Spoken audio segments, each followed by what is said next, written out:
Hey guys, and welcome back to the channel. Carlos Alcaraz versus Jannik in a post-match here for the ATP Beijing semi-final clash. And the first set was extremely entertaining. We got yet again another tiebreaker, exactly like I said we might when I went into the preview yesterday. And thank you to Beyond Tennis again for providing those stats. Sinner is now in front of the head-to-head, 4-3 is the head-to-head between the two. He comes out victorious, winning 7-6, 6-1 against the world number one, world number two even, Carlos Alcaraz, but number one seed in this tournament. And we were thinking we might get an Alcaraz-Medvedev replay, and it would have been very interesting because Medvedev, of course, won the most recent installment of that matchup, but Alcaraz had looked dominant in the previous couple of matches. Sinner is the one that goes through. He'll play Daniel Medvedev in the final after Medvedev beat Zverev in the other semi-final. And he's never beaten the Russian. So it'll be interesting to see whether he can get over that hurdle. Sinner played some incredible tennis, it has to be said, against Alcaraz today and definitely pushed himself. Alcaraz wasn't at his best, but most of that was down to the fact that Sinner was disrupting Alcaraz's rhythm. And we'll get into that in a second. But look, a really impressive victory for sure, but let's get into it. Okay. Please remember to that like button and do subscribe if you are new. Let's get into the stats for this as well. So for the match, it was an interesting one because Alcaraz, you can see, it was actually serving pretty well in terms of first serves made anyway. 4 aces for him, 1 for Sinner. First serves in 73% for Alcaraz, 59% for Sinner. But the difference really came behind the serve and how effective the serve actually was. Sinner was, when he was making his first serve, he was dragging Alcaraz out, especially on the juice side, actually, out wide, and then going really hard into that ad corner with the forehand or the backhand cross court. Most of the time, he was able to hit a forehand, and we know how big he can hit from the back of the court. He was flattening out his ground strokes. He was pushing Alcaraz back. And I said in the preview that, the big issue that Alcaraz has against Sinner is that he starts to feel uncomfortable when Sinner is able to take control of rallies because he pushes Alcaraz back, and Alcaraz wants to hug the baseline like Sinner. But actually, in terms of pace, Sinner hits his ground strokes, I would say, with more power, more weight anyway behind them. And he definitely comes and explodes off the court in a different way. Alcaraz, I think maybe weight's not the right word for it because Alcaraz does hit a very weighty ball, but there's more spin involved. I think Sinner at times will hit a very flat, explosive ball, and it's interesting to see. So, yeah, I think for me, Sinner is playing some really, really good tennis, and there were definitely some issues as well with his health, with his body, and the Dimitrov match. But against Alcaraz, there wasn't really any signs. There was, I think, at the start of the second set, it looked like he was touching his hamstring, but got over it very quickly. And the good thing for him is that he played a really tight first against Alcaraz, then he broke early in the second set. And in fact, he was the one that was an early breakdown. The first set, he recovered nicely and went on to win it in a tiebreaker. And he was clutch. I think the difference between the two in this match, and there was, especially in that first set, there wasn't much between the two, given it was a tiebreaker. The second set, Sinner ran away with it. But what I will say is that he was just a lot more clinical, Sinner. And Alcaraz, you can see here breakpoint saved 7 out of 9 for Sinner. So Alcaraz actually had 9 breakpoint opportunities. Sinner only had 8, so 1 less. But you can see Alcaraz only saved 3 out of 8, 7 out of 9 for Sinner. And he was very, very clutch. There was a game when he was 15-40 down against Alcaraz. He managed to recover very nicely in the first set, it was. And yeah, that sets him up to then go into a tiebreaker. So, look, he looked very good. And if we just look at the winners to unforced errors, 16-6 for Alcaraz, 19-6 for Sinner. Net points 1, 10 out of 14 for Alcaraz, 12 out of 19 for Sinner. Now, Amazon Prime said it was 15 out of 15 for Sinner at the net. I'm not sure how accurate that was, but it's difficult because platforms have differing stats. So that's why stats is not always the best indicator of how a match has gone. It's always best to watch it and analyze it from there. But Yeah, what I will say is that he did look pretty good coming forward to the net, and the one thing that I think he was very good at today, Sinner, was making sure that he kept composed because there were a lot of rallies where Alcaraz was defending extremely well, making him play an extra ball, two, three, four, five balls at times. Honestly, he was having to defend a lot Alcaraz because Sinner was just going ballistic really from the back of the court, so gung ho, and Alcaraz was struggling to soak it up and get to neutral. So he just thought, okay, look, I need to make sure that I defend well here and at least try and induce an error from Sinner if possible, but really make him work for it. And he was.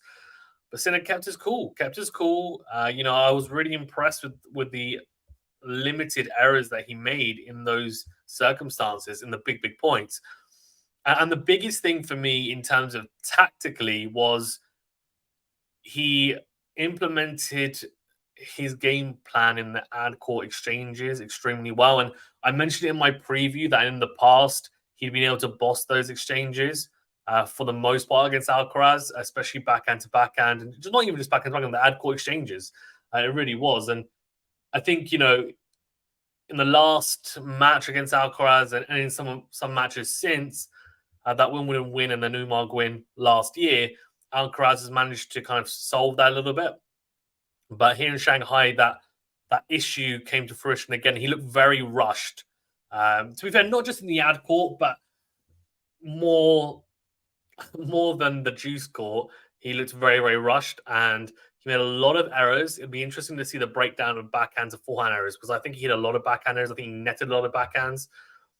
He didn't slice, to be fair, a lot, which I think he maybe could have done a bit more of, in honesty, just to change up the rhythm. I think he tried to stick with Sinner and go gung ho from the back of the court. It wasn't working. So when that's not working, you need to mix it up. There weren't a huge amount of drop shots as well. I think he was scared of hitting the drop shot because Sinner was just managing to get to them. So he was very weary of hitting it. And his lobs weren't working either, to be honest, because Sinner was either getting to them or he was putting the smash away because he was hitting good approaches. So Sinner was able to just really disrupt a lot of the strengths that Alcaraz has in his game, which is a real problem for Alcaraz, in honesty. And he served big enough in the big points where he hit unreturnables or he would be able to sneak in behind the serve. And he went very big with a +1, the serve +1 tactics as well, the forehand especially. And we know backhand to backhand that he's going to have an advantage. I think that's fair to say. I don't think anyone would disagree with me. And the ad court exchange was a big problem, in honesty. It really was. And Alcaraz, I think he tried, he just couldn't quite figure it out today. And Sinner he didn't just go, he went very hard into the backhand, to be fair, but with a lot of depth, angle as well at times. But actually, what he did, and maybe not angle, and I have to give credit to the commentators actually when I was watching it today, because they were right in the sense that Alcaraz likes to move his opponents around and try and drag them out, outside the tram lines at times, and that's how he plays. Most players do play like that. They try to use width and disrupt the opponent, hit into open court, give themselves, the ability to dictate in points as much as possible by using angles. And Sinner can do that, but today what he did is he said, "No, I'm not going to let you utilize angles. So I'm going to go really hard down the middle because I back my power, I back my depth in ground stroke and my quality of ground stroke against you, and I'm going to make you try and manufacture a difficult angle, or I'm going to be the one on the front foot." And he kept it pretty narrow, in honesty. And the commentators made the comment, and I can't disagree with them. He did, and it worked. It worked. He said, "Look, I'm going to do what's going to be comfortable for me, and I know what your strengths are, and I'm not going to let you do that." And at times when a player was getting dragged out, it wasn't Sinner, it was Alcaraz getting dragged out wide, and Sinner then hitting big. And the problem that Alcaraz has is even though he's such a good defender, Sinner hits so clean from the back of the court and coming forward that against some people he'd be able to get to some of those shots. Against Sinner, he won't be able to, or he'd maybe not make him play two more shots. He might only make him play one more shot. And Sinner's hands on the net are pretty good as well. Well, Amazon Prime thinks his hands are incredible because they had him at 15 out of 15 net points won. But look, either way, I was really impressed with his mentality. He just got on with it. He didn't complain. They traded breaks in the first set, and he didn't let it get him down at all. He carried on. He recovered a break, and then he got broken back again. And then he was like, "Okay, I'm gonna break Alcaraz again." He did, and so I think there were 4 breaks in a row. But yeah, I mean, there were some incredible shots and shot making from both players, especially in that first. At the first, it was really entertaining.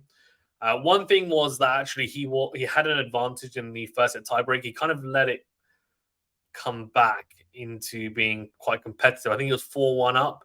It came to 4-3. Alcaraz was serving as well, but he managed to close it out 7-4. And he closed it out in a really emphatic way. Second serve from Alcaraz. A bit of a nothing second serve, in all honesty, into the hitting zone of Sinner, but still, he had to do it, and he hit an incredible forehand return winner cross court, and it was emphatic, and that's pretty much the story of this match: is Sinner being very clinical against Alcaraz and really disrupting him, making him uncomfortable, and Alcaraz just wasn't enjoying it. He wasn't enjoying it. In the past, they were having some of these really lung busting rallies, and in the past, if Alcaraz would lose it, you see like a little smile, or oh yeah, a little small Sinner or something, but that wasn't there. That wasn't there. He wasn't enjoying it, and Sinner was winning the majority of those longer points as well because his shot tolerance was a lot better than Alcaraz's today. Alcaraz is making a lot more errors, so yeah, I mean, it was an awkward one for Alcaraz, and he'll have to look at this matchup because I do think on a hard court, Sinner actually has the advantage. I find that's how I feel anyway. I feel on a hard court at the moment, he's got an advantage. I think it's a close match on any surface, but I do think on a hard court, there's just something about how Sinner plays, and because of his certain game style, I think reliable bounce on hard court. The being able to trust the surface a lot more than say a, a clay court or a grass court, and I think does suit Sinner. And with Alcaraz's high topspin game at times as well on clay, that can be quite effective. And on grass, he can flatten out the forehand or come forward, and he's slicing a lot at Wimbledon as well at times on the backhand side. But for Sinner, he's got the safety net of a hard court, being able to just hit through the ball and being confident that he's not going to get a weird bounce or anything else. The other thing I would say is that the roof was on, and if I'm not mistaken, because the roof was on for the Medvedev Sinner match, so I'm pretty sure it was on for this one. Now, indoor conditions do suit Sinner and his game. I don't think Alcaraz is the best indoor player, and we'll find out in Turin, right? Because he's going to play as long as he stays fit, and hopefully we see him there. We'll see with the Paris Masters as well, but I don't think he's the best indoor player. I don't. I think that's potentially a weakness, and even though he doesn't play exactly the same as Nadal, and we've done a video on it talking about how he's a hybrid potentially of all three, and Djokovic said it himself, of the big three, that is, he doesn't strike me, and his very limited experience on indoor hard courts tells me that it's not the most comfortable environment for him. Whereas I think Sinner actually loves those types of conditions, and it really does suit him. And I feel like he has this mentality that I can hit through the ball more, I can serve bigger, I can go for my shots more in indoor conditions. Whereas, and that then makes him extremely dangerous, even more than usual. So, yeah, look, a really good for Sinner. He marches on. I'll do a preview for the final. Let me know your thoughts in the comment section below as well. What did you pick out when watching? If you did watch it, do you agree with my analysis? If not, I'm always interested to hear what you guys think in terms of where the match was won or lost. But yeah, I mean, again, it's funny because there's some matches, right, when you look at a match and you just say, oh, there's like 4 or 5 things that someone's done, or 6 things or 7 things, and there's this whole array of different tactics that someone's utilized, and that's the reason why they've won. And here it was more a case of Sinner making sure that Alcaraz couldn't do what he is best at, if that makes sense. And he nullified those weapons. And part of that is just because of his style generally, and that's why they've got such a close matchup and head-to-head. But part of it was also down to the fact that he played very well on the day. He served well when he needed to. He played very well in the big points. And the ad call exchanges, he bossed it. And Alcaraz just wasn't enjoying that. So, yeah, that's all from me. Thank you very much, guys. Stay safe and well, and we'll see you in the next video.